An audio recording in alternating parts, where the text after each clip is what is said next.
Usually, when you hear the word scarcity, what comes to mind? You think normally in terms of limited resources, things not being enough. Scarcity, by definition, is when what is on ground is not enough to go around.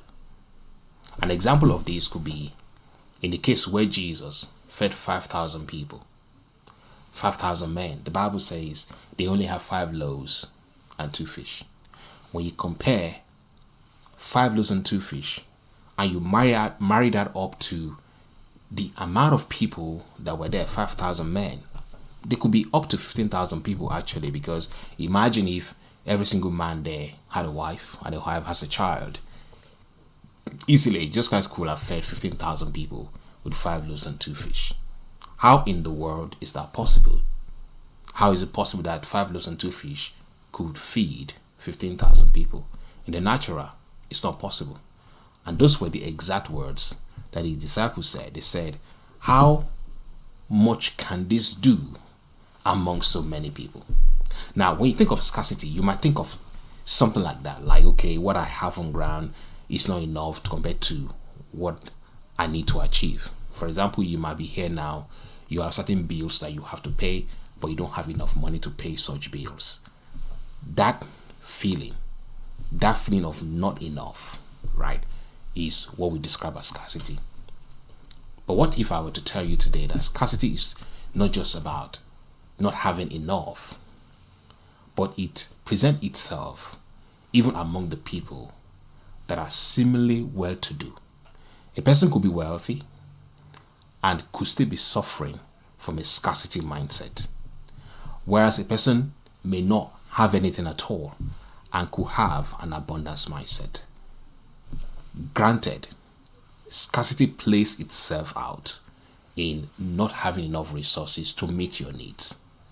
And that might be in terms of money, it might be in terms of skills, it might be in terms of anything that you don't have enough to meet what you have on ground.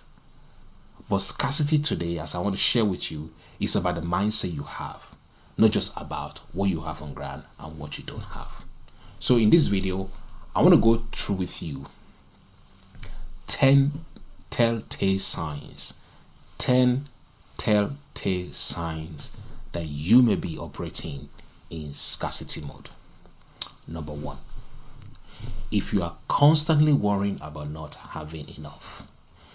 So here, this person is anxious about, I don't have enough money, I don't have enough time, I don't have enough opportunities. Opportunities are running out, time is running out, I don't have enough. Now, I want you to think about what goes through your mind the moment you start thinking you don't have enough of time, of opportunity, of resources. You feel like what is on ground is not enough. Now, in a situation whereby you are even financially or situationally secure, you then have this mindset that says, it's not enough, it's not enough, it's not enough. This fear of things not being enough keeps you in survival mode. And what that means is you are not able to enjoy what you have, and you are also afraid to take risks. So when you are constantly worrying about everything not having enough, not being enough, what happens is that you actually lose sight of what you do have. So as I run through these 10 telltale signs, I want you to let me know in the comment the one that resonates with you. And as I go through this, I also show you the remedy or the antidote, what you could begin to do today to help you to counter each of these telltale signs. Number 2, perfectionism.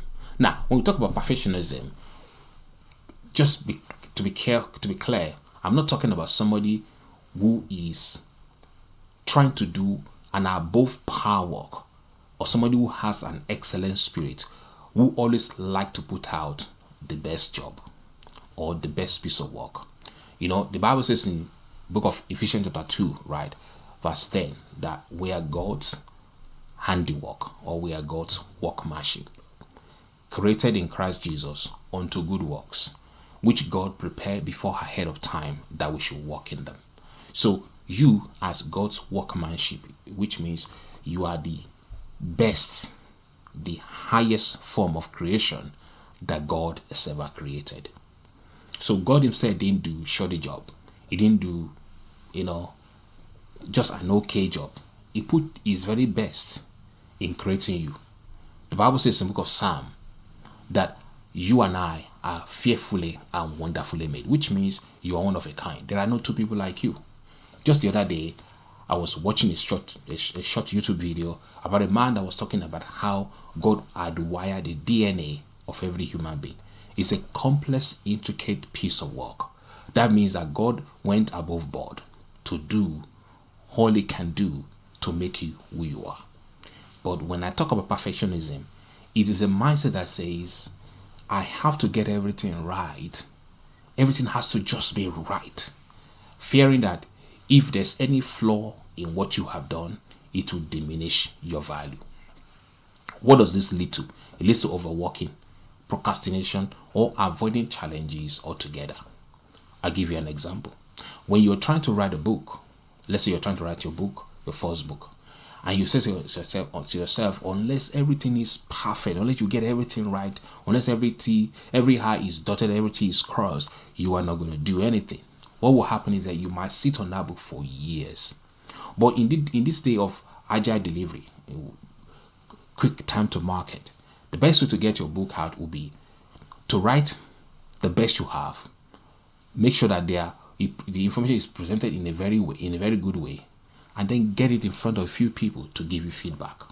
You might decide to run a small cohort of people where you begin to practice what you have learned, what you are putting in your book with them, to get some feedback with them. And that way, you are not waiting until you get everything right before you put it out. Actually, you are sharing what you have with people that you know. And from sharing what you have, they can give you feedback so that you can use that to improve yourself. And actually, this approach will learn you to become a person that people can call authentic. You are not trying to fake anything. You are just being real as you should be. So, perfectionism can be a sign of scarcity mindset. Number 3, chronic comparison. See, the Bible here says that we are not like people who compare themselves with one another. That those who do like that, they are not wise. This was the words of Apostle Paul when he was talking about people who are other pastors that are trying to say they are better than Paul, and they're trying to basically pass derogatory comments about Paul. And Paul says, I don't need to boast about my pedigree. I don't need to boast about what I've achieved. We are not like those people who compare themselves to themselves, and by so doing, they are not wise. In which way does chronic comparison play itself out? It makes you to be envious about the success of others. It makes you feel inadequate because somebody else has achieved something that you have not. What this does is it forces you to constantly compare your own success against others. A person who lives in chronic comparison believes in what we call a zero-sum game life. What does that mean? It means when somebody else has won, it means that you have lost. But a person who behaves like this has totally forgotten one thing: the fact that abundance permeates our world. Let me give you a fundamental example. Suppose today now, you just woke up in the morning and your neighbor too woke up, and you both came out of your house into your car park. Your neighbor opens his mouth and gives a big yawn, and then draws in a big gulp of air. Has it ever occurred to you once, as you see your neighbor take that big gulp of air, and you say, hey dude, stop doing that, you're gonna basically take up all of the air that exists. I won't have anything left for me to breathe. I think that would sound ridiculous. You have never, I'm 100% sure that thought never even crosses your mind. Why? Because nature knows, and it knows no such things as scarcity. Therefore, scarcity, thinking that things are not going to be enough, is a learned mindset. It's something that has been programmed into our mindset from a very young age. How does it present itself? Competition, I don't have enough. That person is better than me. I'm not fine as this person. For example, I give you a chronic example of where comparison is playing out in our world. You see somebody will say, Miss Universe, for example. Then the magazine builds a model of somebody who looks in a particular shape, a particular color, a particular hairstyle. And they say, this is the epitome of beauty. This is what beauty looks like. But who defines that?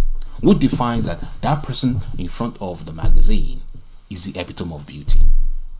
You see, it is somebody's idea being perpetuated through the media that says, unless you look like this, you are not good enough. So as a child grows up, perhaps that child has some pimples on her face or on his face, or that child is a bit chubby. The child begins to think, well, I'm not good enough, because the child now unconsciously begins to compare himself or herself to that figure in front of the magazine. So you see, chronic comparison is something that is taught. You were not born with it. And as sure as God lives, since you are not born with it, you can reprogram your mind to get out of it. So if you are constantly comparing yourself to another person, you are probably suffering from the scarcity mindset. Number 4, fear of generosity. What does this mean? This means you hesitate to give your time, your money, your resources because you worry you will need them later. Instead of trusting that there's always going to be enough, you hold on tightly to what you have. If you hold on tightly to what you have, imagine you are holding on to your fist like this. How in the world will something else come in there if you never release what you have? That reminds me of this popular saying that says, the sea is beautiful and people like to hang that at the sea because the sea is always flowing its resources into other places. But when you go to a lake, you don't want to stay there because the lake never empties itself to other places, which means a person who is always allowing himself or herself to be a channel that flows things to other people will always remain fresh. That person will always be somebody that draws more things to his life or her life. But if you are like somebody who is always holding on to what you have, you are basically saying, it is not enough, I have to hold on to what I have, I will not let it go. If you don't take time to share your time, your knowledge, your resources, your contact with other people that are coming behind that might need it, you probably are suffering from a scarcity mindset. So number 4 is the fear of generosity. Number 5, hoarding opportunities. Hoarding opportunities is almost akin to what I shared earlier about fear of generosity. A person who is afraid of generosity is afraid to be generous because the person feels things are going to run out. A person who hoards opportunity holds on to what they have because they think it's also going to run out. So you say yes to everything, even when it's not aligned with your goals, out of fear that you will miss out. This leads to overcommitment and burnout. So right now in your house, let's say you have everything you need, and somebody brings an opportunity that you know you don't have the power, the capacity to do, but because you don't want to feel like you have lost an opportunity, you say, I'm going to do it. You hold on to it. But why don't you give it to somebody else who might do a better job at doing that? I remember many years ago, this happened to me many years ago. I was training a group of people, and during the time I was training this group of people, I was looking for work. And then somebody called me for an opportunity to work with a company. The opportunity came, and the first thought that came to my mind was, I better hold on to this and apply for it myself. I don't need to share this within my network. The moment that thought came to my heart, the Holy Spirit told me and said, you are thinking scarcity. Your mindset right now is thinking there's not enough job in the market. And this is what God said to me. God said, if that job is yours, even if you throw it out into your network and you are competing with your network, if that job is yours, it's still gonna come for you. And that's what I did. I threw it into my network. I let them know, I have this job that's just come on my lap. Any one of you want to apply, please apply for it. And then I also applied for it. A few of them that I sent it to said, they're not interested, it's too far. Guess what? Most of the people that I sent it to never even bothered to say they wanted to apply for the job. Of course, I applied for the job, eventually got the job. But what was the lesson I learned there? There's no scarcity in this world. You can share what you have with other people, knowing fully well that what? There will always be more than enough. Let me tell you a fundamental truth. Scarcity is created in the world by the system to make you feel that there's not enough to go around. If you look in our world carefully, take a moment to look in our world, you will see there is more than enough to go around. Imagine if you wake up every morning thinking there's no scarcity, there's more than enough. Every opportunity that you need, you can always have access to it. Do you think you will for one day feel like this world is not a great place to live? Or you feel like somebody is taking your own resources away from you? Or you think like, oh, there's no hope at all? No, you will never feel like that, because you know that even if something were to come to you and it goes to another person, a bigger one, a better one will also flow into your arena. And that is the abundance mindset I'm talking about.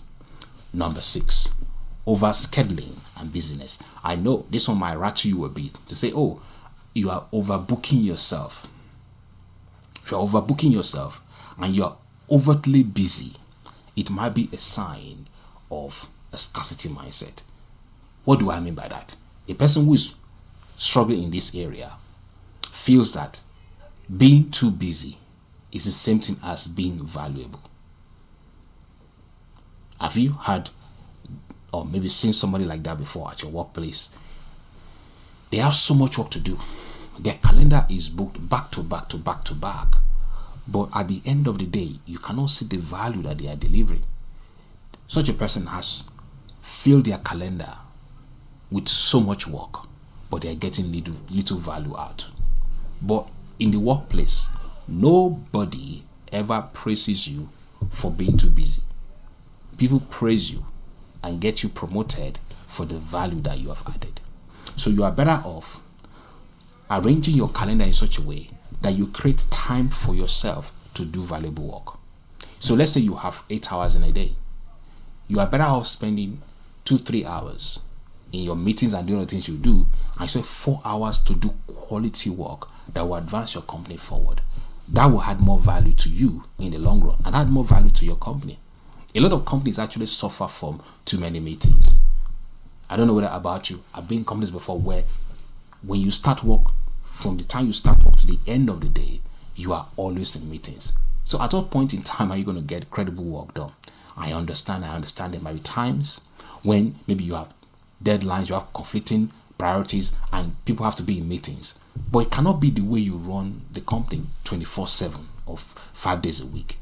No, overscheduling and over busyness is a form of scarcity mindset. So when you pack your calendar to the brim, you tie up yourself in things that are not productive, but you think they are productive. And therefore, what do? You burn the bridges of your relationships. You burn the bridges of having quality time for yourself. You don't even have time to develop your own self. Now, if you don't have time to develop yourself, over time, you are going to begin to lose value, even in the workplace. So, find time to prioritize your time properly so that you can add good value to the company that you work for, and you can add value to yourself. Remember, you alone are the most valuable person in your company. If you don't add value to yourself in the long run, you're not going to add value to the place where you work. Number 7, somebody who has difficulty in accepting help. Now, you may say, how in the world is this one scarcity mindset? I will explain.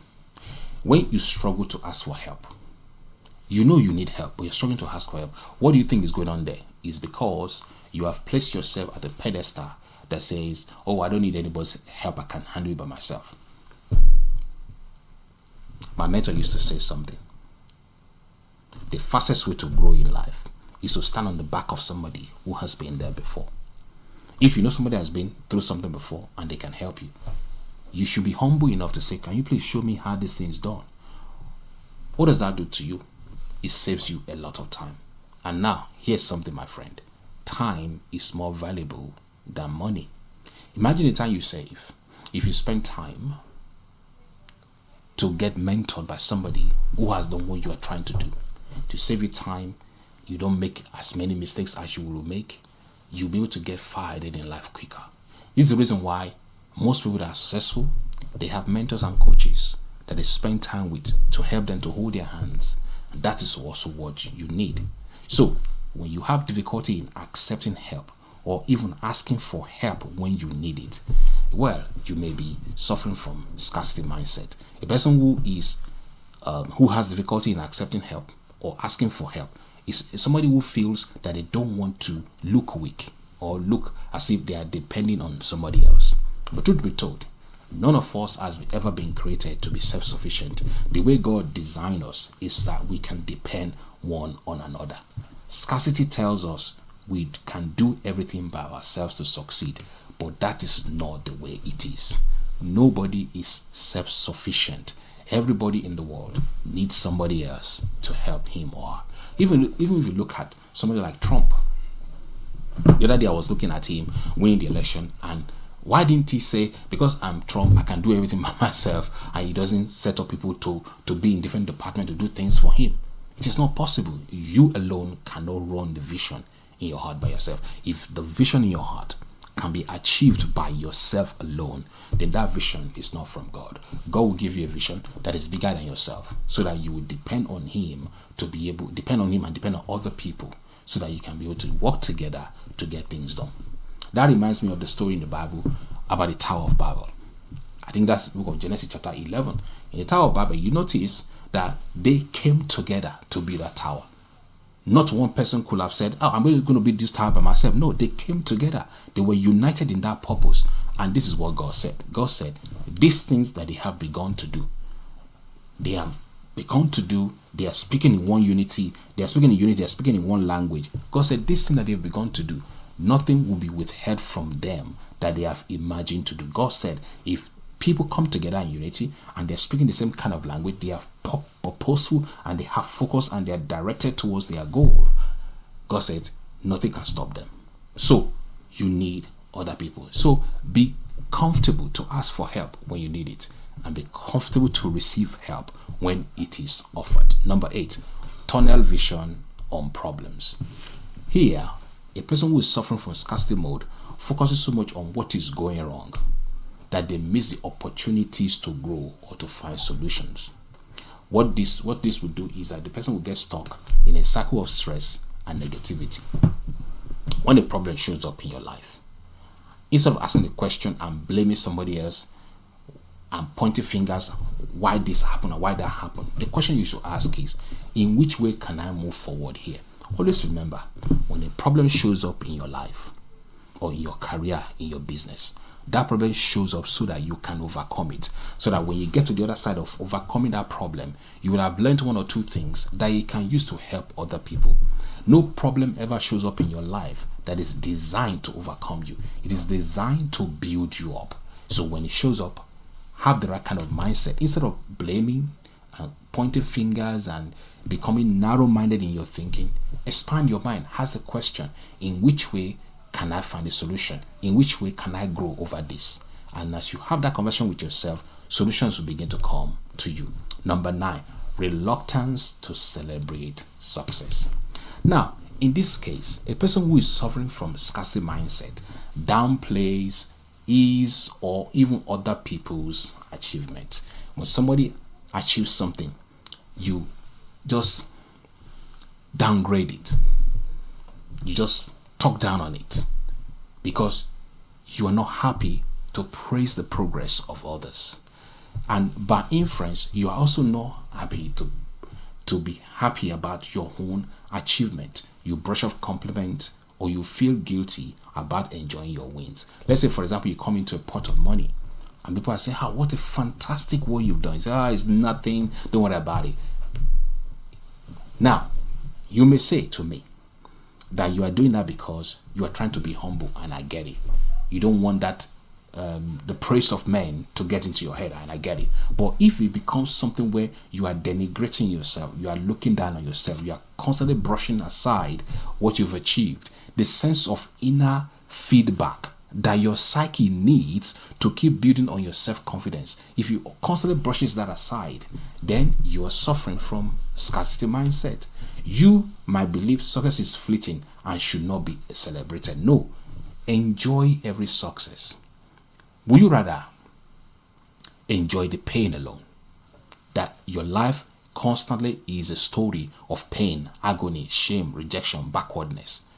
Even if that is the kind of thing you're facing in your life every single day, at some point you start feeling depressed, right? Because nobody can ever perpetually live in that state and be happy. The Bible says hope deferred makes the heart sick, which means if you don't have what you believe to have or what you're working to achieve, if that never shows up at all in your life, your heart begins to get sick. You begin to feel depressed, essentially. So enjoy your success. Just don't let it get into your head, but don't downgrade it or downplay it or brush it aside and say, I don't want anything or anything of that. No. If you do that, there's something fundamentally deep within you that's basically saying you are not good enough. And lastly, number 10, isolation and distrust. Here, you withhold information, you avoid collaboration, you assume others are out there to take advantage of you. Now, in this case, I know for a fact that people who suffer isolation and distrust, they were not born with it. This happened because somebody in the past has basically messed up your trust. Somebody in the past has taken your trust for granted, and now you have retraced into your shell. You have become like a tortoise. You have gone into yourself and said, I don't want to come out again. I'm not going to trust anybody again. Usually, let's take an example. Suppose you go out on a date. You are in a relationship for a few years and something happens. Maybe the lady left you. Are you going to say for the rest of your life you are never going to have to date another lady again? Probably not. If you are in the market, you're looking to have a relationship, to settle down, to have your own family, you're not going to say, oh, I'm just going to hang my boots, I'm not going to go out and date somebody else again. No, you go out and try again. Imagine if you have a son or you have a daughter, and your daughter comes from school and he or she, and so your daughter now, she's playing to become to get on the football team in our school.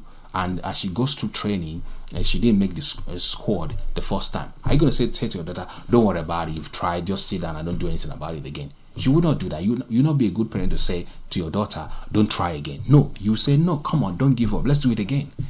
Why are you not doing the same thing for yourself? If somebody has messed up your trust, it doesn't mean everybody in the world are like that. Learn to trust again. Alright? Scarcity convinces you that trust is risky and that relationships are essentially transactional, but not everybody is like that. Okay, so how do we begin to have the antidote now to these 10 telltale signs that I've called out? Let's start with number 1. When you are constantly worried about not having enough, what should be the antidote here? Focus on what you have. Focus on what you have. Look into your life and say, is there something that I have right now in my life? Let me give you an example. Do you have hair that you can breathe? That's something to be thankful for. Do you have a bed? Do you have a house? Do you have a friend? Just look for something random. It doesn't have to be money or houses or whatever. Something in your life that you can say, I do have this. When you have found that thing, I want you to create what they call a gratitude journal. Bring out a journal and every day write down 3 things that you are thankful for on a daily basis. When your day starts, thank God for the hair, thank God for the sun, thank God for the moon, thank God for the wind, thank God for being able to have water in your house, thank God for food on your plate, thank God for the ability to be able to walk. I remember during this summer, we were planning for youth camp and I had a bit of thing with my back where I couldn't walk properly. I was laying there for a couple of days and God began to tell me the amount of work, effort required to just move my leg from the bed to the ground, the amount of organisms the systems that have to work together to make that happen. And God says it's a lot working in my body to make that happen. But that's something I do without thinking about when I don't have the when I didn't have the back pain. But when I had the back pain, it became a struggle to do that. And that's when I realized the value of being able to carry one leg forward to just walk is tremendous. So there's a lot in your life already that you can be thankful for. Okay? So number 2 here is remind yourself that past worries rarely materialized as catastrophes. So therefore, you need to trust that you have what you need for today. So instead of thinking, oh, what happened yesterday is going to happen again. No, remind yourself a lot of things that you worried about last year, majority of them didn't come to pass. That tells you a lot, right? That we worry so much about what's going to go wrong that will never do. All right, so that will help you to overcome constantly thinking that things are not going to work. Number 2, perfectionism. What is the antidote to perfectionism? Aim for progress, not perfection. Here, what I want you to do is set realistic goals and focus on completing tasks rather than perfecting them. So let's say, for example, you want to write a book, right? Focus on writing 1 chapter or focus on writing a page and celebrate what you have achieved. That way, it will create a feedback loop in you to help you to know that you are making progress. So focus on progress, not perfection. So as you celebrate the small wins that you've gained by making this bit and bobs progress, as I call them, right? Remind yourself this truth: flaws do not diminish your value, they make you human. Flaws do not diminish your value, they make you human. So the fact that you had flaws, it just shows that you're human. Actually, like I said earlier, it makes you to become somebody that people can relate to. Number 3, chronic comparison. Here, the antidote is very simple. Celebrate other people's successes. Celebrate other people's successes.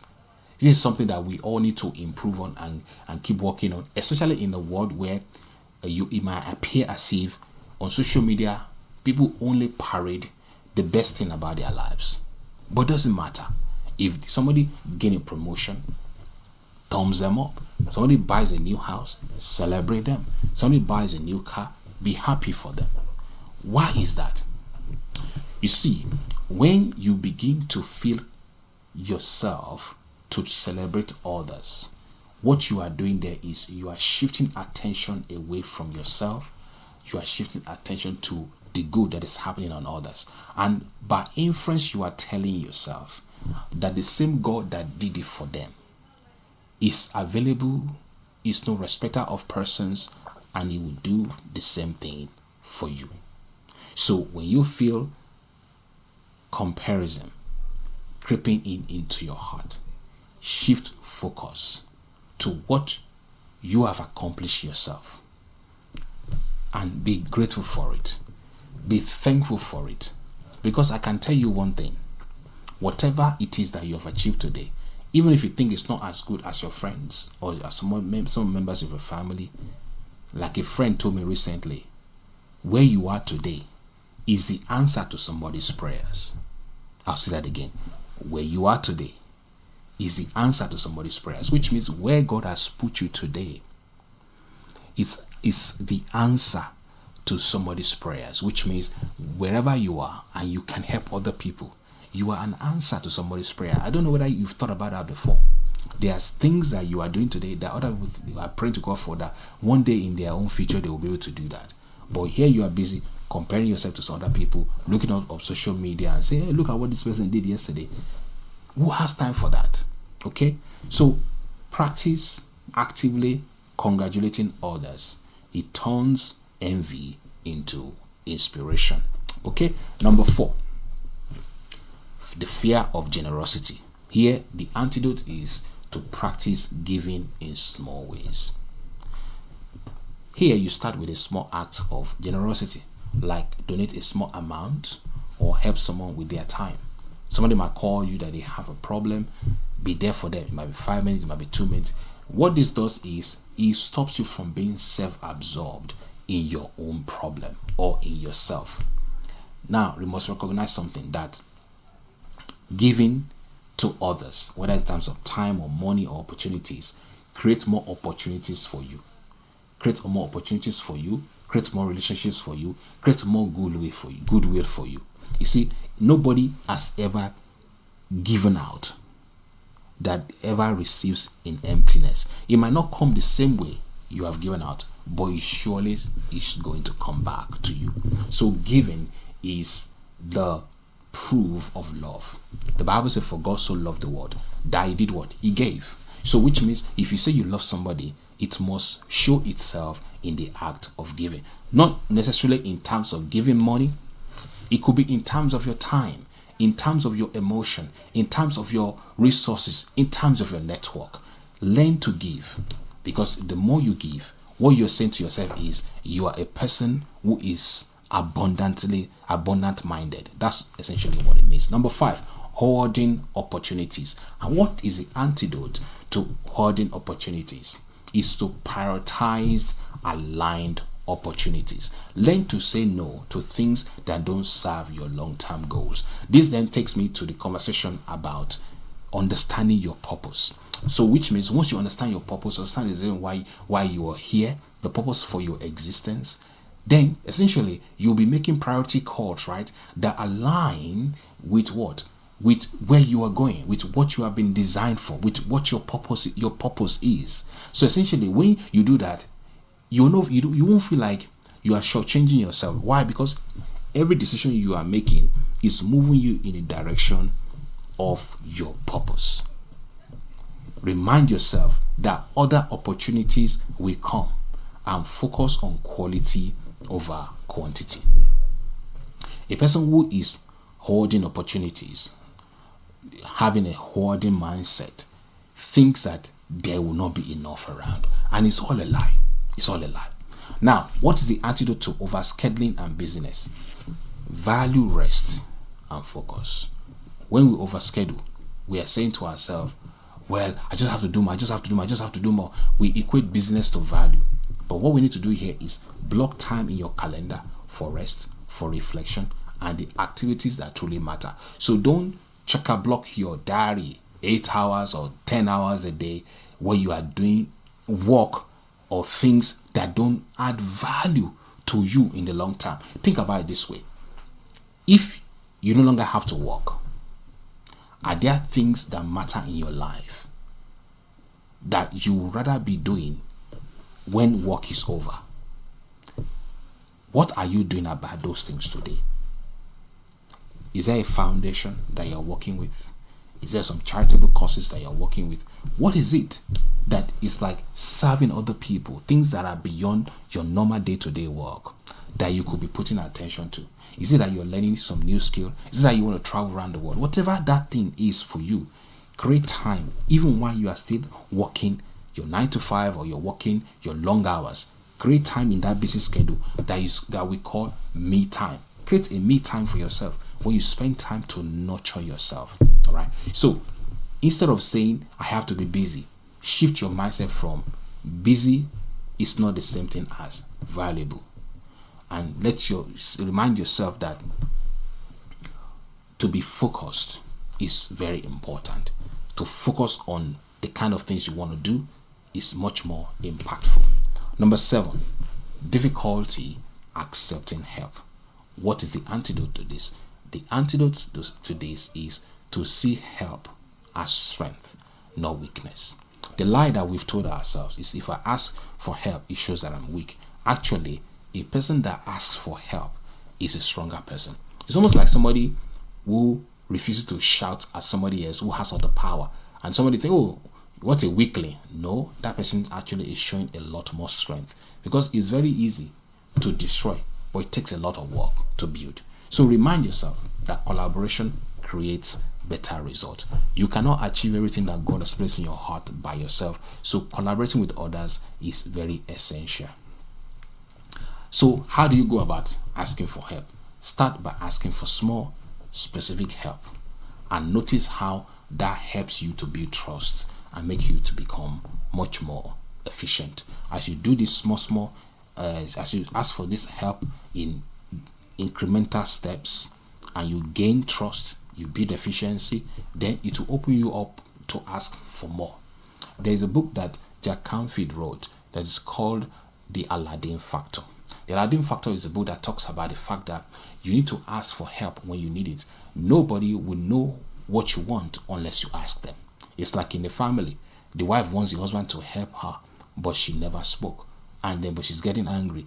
And they say, oh, you never help me at all. And the person says, but I don't know what you want. You say you should figure it out. Say, but why don't you ask me? Right? If you don't ask me, I don't know. So again, it might be you need help from your boss at work. Just ask and say, boss, I need help here. Can you help me? You see, asking for help is not a sign of weakness. Actually, asking for help makes things easier for you. If you do need help, ask for it. Number 8, the antidote to tunnel vision on problems is to shift to solution-focused thinking.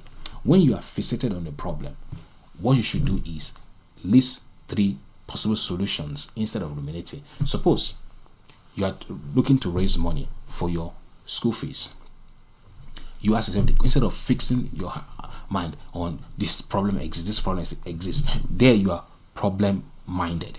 Ask yourself the question, what are the 3 solutions that I could get here? I could go and get a loan, I could ask for a friend, or I could go and find some sort of part-time job.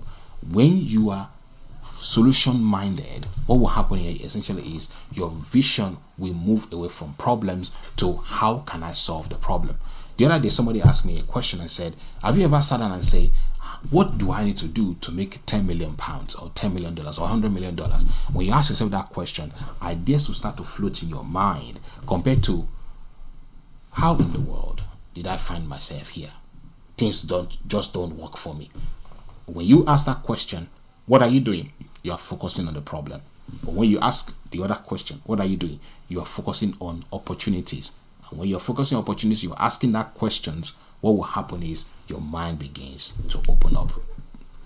The other thing you should do to break from tunnel vision is to take breaks to gain perspective. You've heard this saying that says you can't see the woods for the tree. You've heard that saying. Essentially, it means somebody is so close to the problem they cannot see a way out.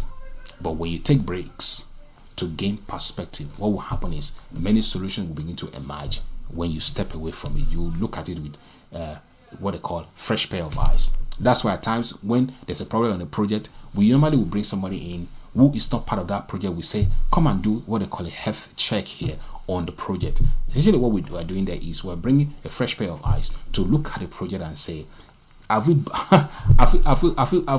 we messed up already? What are we not doing right? Because we're so close to it, our emotions are involved in the project, therefore we're not seeing things right.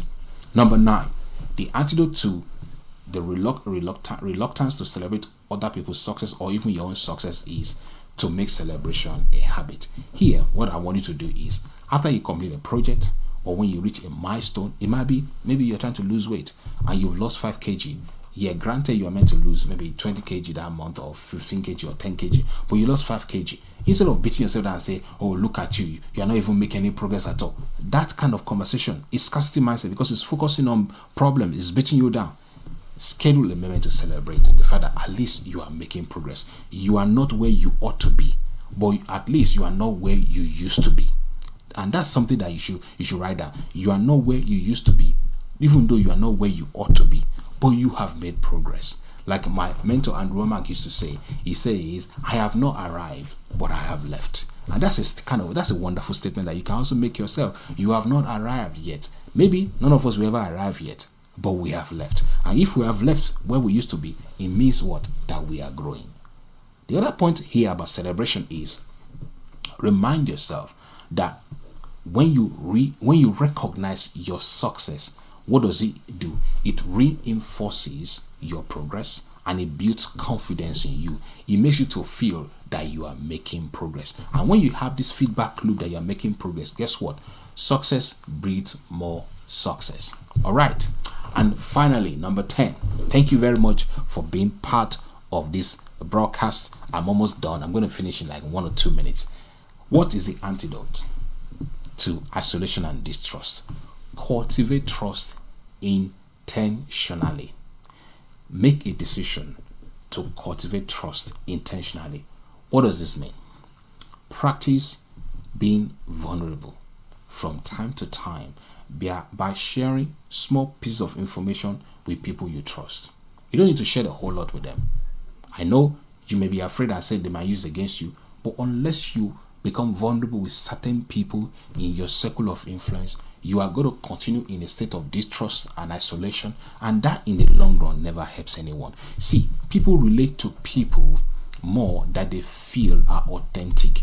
When you are not trying to build an image of who you are not or put yourself on a pedestal, people feel like, hey, this person is a real human being, I can relate to them.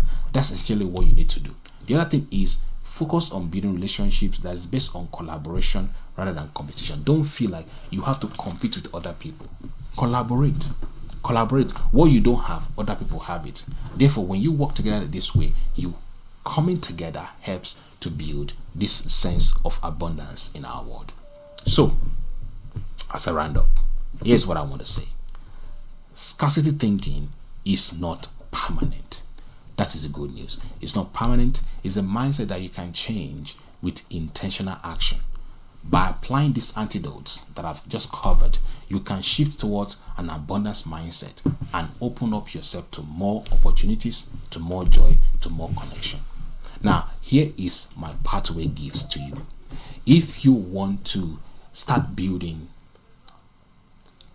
abundance in your mindset, in your life, and you want to get rid or limit the scarcity mindset, there are 3 things that you need to do. Number 1, you need to recognize these patterns in your life.